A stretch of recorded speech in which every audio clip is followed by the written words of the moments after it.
प्रथम संत ते म्हणतात, वृक्षवल्ली आम्हाला तुम्हाला आमच्या सगळ्या सोयऱ्यांसारखी आहे. हे वनचरे गुरेढोरे पर्यावरणाचा महत्त्वाचा भाग असून त्यांनी आपले जीवन व्यापले आहे. सकाळी भूतलावावर पडलेल्या कोवळ्या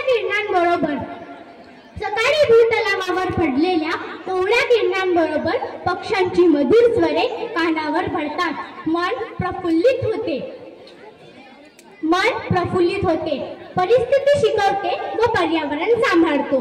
मानवाला आभाळगत मोठे मन असावे, निरनिराळ्या डोंगरांसारखा पाठिंबा असावा, निर्मळ नदी तलावाच्या पाण्यासारखी शुद्धता असावी, हिरवळीसारखा स्वभाव असावा, उंच उडणाऱ्या पाखरांसारखे विचार व कल्पना असाव्यात, अशी निसर्गाची पार्श्वभूमी असते. राबलेल्या शेतात दाबलेले पाय कसे मजबूत होतात हे त्या निसर्गालाच माहिती. मानवाच्या धावत्या जीवनशैलीमध्ये कुठं ना कुठं पर्यावरण व मानव यांच्यात दुरावा निर्माण होत चालला आहे. फक्त अभंगात राहिले वृक्षवल्ली आमची सोयरे. स्वतःच्या स्वार्थासाठी व उंच भरारी घेणाऱ्या मार्गावर कुठल्या तरी मागच्या स्थानकाळाचं चुकलं आहे पर्यावरण. म्हणून तर वेळेचा हा गणित आज उदाहरण बनला. जे आधी पर्यावरणावरील भाषण किंवा निबंध बनलं तर वेळेवर ऑन द स्पॉट देता यायचं, पण आता गुगलवर सर्च करावं लागतं.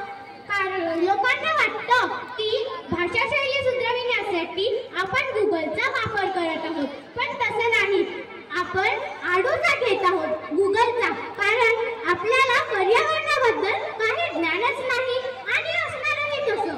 ज्यात सुरुवातच व्हायची की पर्यावरणातून आपल्याला कंदमुळे, फुले, फळे, प्राणवायू मिळते, हे आता कितपत खरं राहिलंय हे आपल्या सगळ्यांना माहीतच आहे.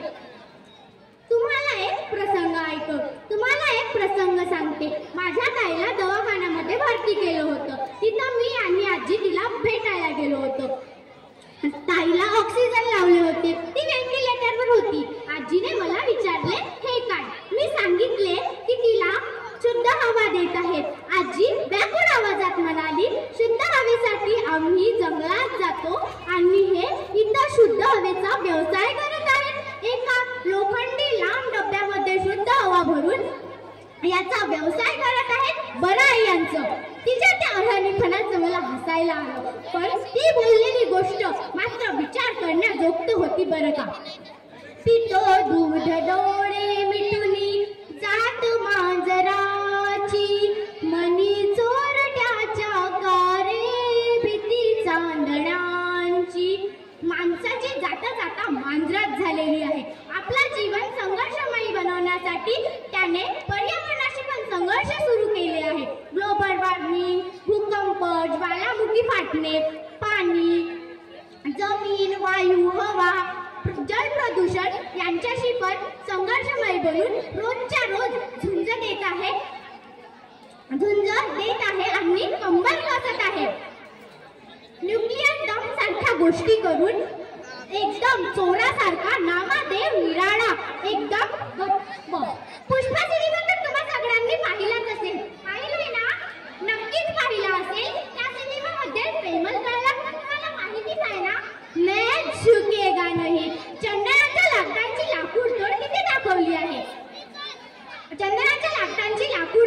दाखवली आहे. आणि व्यवसाय कसं करायचं तेही तिथे दाखवले आहे. पण हे सगळं आपल्या पर्यावरणासाठी हानिकारक आहे. मग मला असं वाटतंय की त्या डायलॉगमध्ये अजून ऍड केलं तर की मैं झुकेगा नहीं, चंदन तोड़ के लेके जाने तक रुकेगा नहीं, जब तक इस धरती पर 100 झाड़ टिकेगा नहीं तब तक चंदन बिकेगा नहीं. तब तक चंदन बिकेगा नहीं. व्यवसाय कसं करायचं हे तर या मूवीमध्ये